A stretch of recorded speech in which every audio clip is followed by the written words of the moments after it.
A farmer cultivated 46,580 kg of rice and sold the rice at the rate of 39 rupees for 1 kg. He deposited rupees 3,78,900 in the bank as profit. Find out the amount he kept with himself. Hint: find the total amount he got and subtract the money deposited. So in this case, first things first, what is given? That 1 kg of rice is sold at rupees 39. He had 46,580 kg rice. So what will be the total amount? Multiplication, right. एक का दिया है, बहुत सारे kg का निकालना है, so multiply. So you will multiply 46,580 by 39. This will be the total money that he has earned. Okay? ये total money he has earned. उसने कितने रुपए कमाए ये आपको पता चल जाएगा. Okay? Now इसमें से, ये अमाउंट में से उसने थोड़ी अमाउंट बैंक के अंदर डाल दी थी, which is 3,78,900. तो ये टोटल में से उसने थोड़े रुपए जमा कर दिए थे. आपको ये फाइंड आउट करना है कि अब उसके पास कितने रुपए बाकी है. So what we will do, ये टोटल अमाउंट जो है इसमें से हम 3,78,900 माइनस कर देंगे, तो हमको पता चल जाएगा कि अब इसके पास कितने रुपीस बाकी है. Okay, amount left with him. This will be the amount left with the farmer. समझ में आ रहा है बेटा? We first find out the total amount कि उसने कितने रुपए कमाए हैं. उसमें से उसने इतने रुपए निकाल के बैंक में डाल दिए. तो अगर माइनस कर देंगे टोटल में से, we will get to know कि अब कितने रुपीस लेफ्ट है ना. लेफ्ट यानी माइनस होता है. So you get the answer for the amount left with the farmer. Okay, so in this way let's move on for sum number 6. Sum number 6 says annual salary of Ram is 3,75,000 and his monthly expenditure is 14,08,050. What is the amount left with Ram after a year?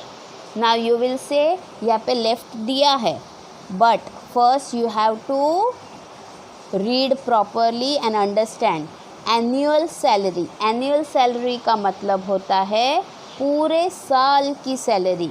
Okay, salary of 12 months. So annual salary is given.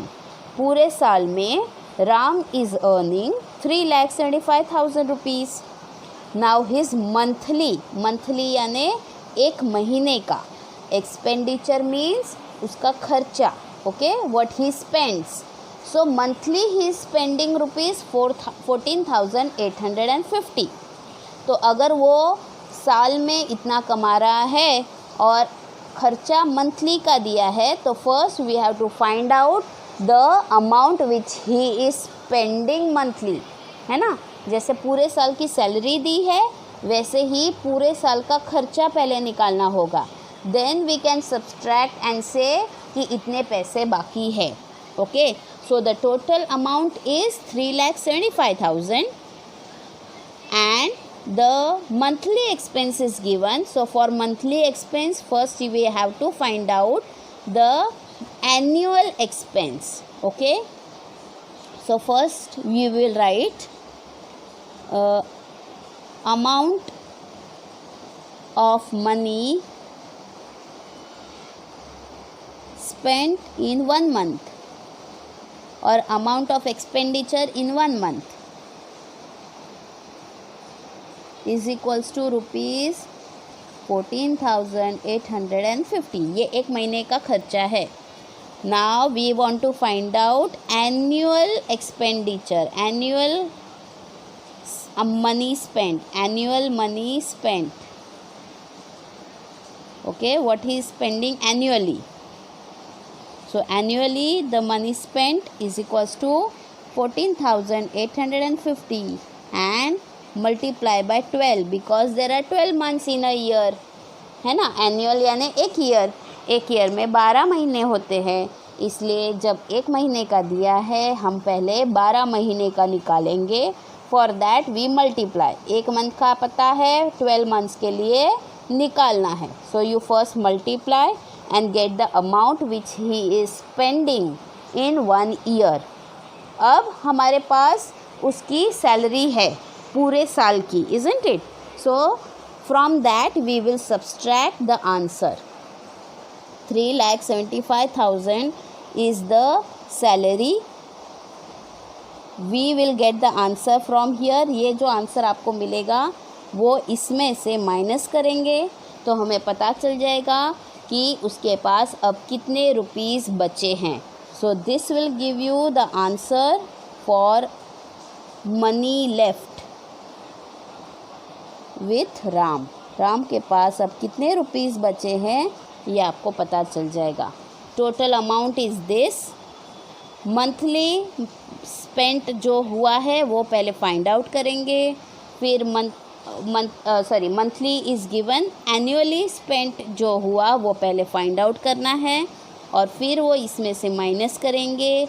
Then we will get the amount which is left. Okay, so in this way you will solve the 6th sum. Now moving on to 7th sum. In a showroom the number of vehicles sold in a month and the price of each vehicle is given in the table. Find the total amount received by the showroom. Hint: multiply the number of vehicles of each type with their respective prices and then find the total. Now they have told you to find the total amount and there were 3 things in the showroom: tractor, car and bike.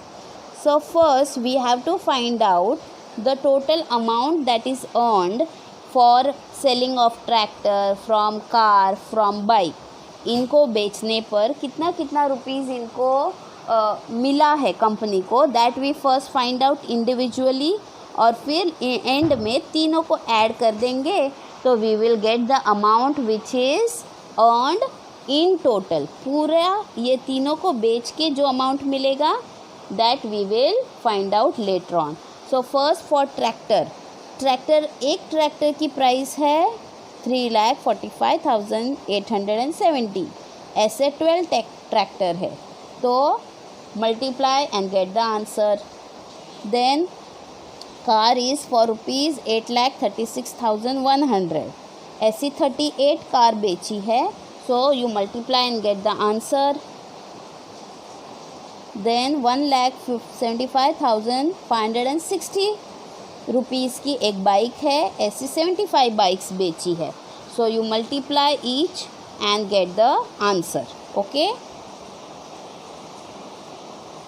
After you get the answer, after all these multiplication, you will get 3 answers. उन तीनों answers को add करेंगे. You will get the total amount received by the showroom. Okay, so you have to add all these 3 answers. Okay, for tractor, car and bike. ये तीनों की amount add कर दो, you get the total amount. Okay, so first multiply individually, then add all 3 answers, that is the total amount. Okay, next is a person took a loan to buy a car worth 2 lakh. He has to pay 30,750 rupees per month for a period of 9 months. Find out the extra amount that he has to pay apart from the car price. Now as I told you, you can take a loan, that is उधार लेना, पैसे उधार लेना. Okay, so in this way ये इंसान ने भी loan लिया था कार लेने के लिए। कितना लोन लिया है? 2 लाख रुपीज़ का। Now he has taken loan, so he has to pay money.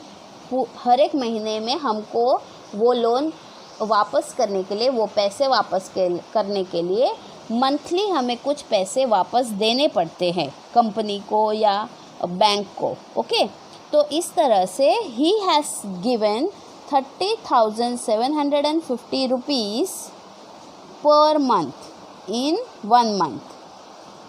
This is the amount he is paying. एक मंथ में 30,750 रुपीज़ दिए. So he gave this for 9 months. So how many rupees he gave in 9 months? First we have to find out that. 1 month का पता है, 9 months का निकालना है. So 30,750 multiply by 9 करो. You get the amount paid for loan. This is the loan amount. Okay, so after multiplying you get the total amount he has paid for loan. Now this amount will be more than 2 lakh. Okay, so let's first multiply and see. 9 zeros are 0, 9 5s are 45, 9 7s are 63, 63 plus 4 67, 9 zeros are 0, 6 here, 9 3s are 27. So as I told you, the amount he has paid is 2,76,750 rupees. ये loan की amount वापस दी है. Okay, वापस देने पड़ते हैं ना, पैसे उधार लेते हैं तो ये वापस दिए हुए पैसे है. अब इसने जो लोन ली थी वो थी 2 लाख रुपीज़ की. Okay, so let's just subtract that loan. Loan कितने रुपीज़ की ली थी? 2 लाख रुपीज़ की. तो इसमें इसको कितने एक्स्ट्रा पैसे देने पड़े, that we are finding out. So for finding out the extra amount आपको टोटल मनी में से लोन के रुपए माइनस करने हैं. You will get the answer for the amount that he has paid extra. ज़्यादा पैसे उसको कितने देने पड़े. सो 5 7 6 7 0. So the amount that he has paid extra is 76,750. Okay, so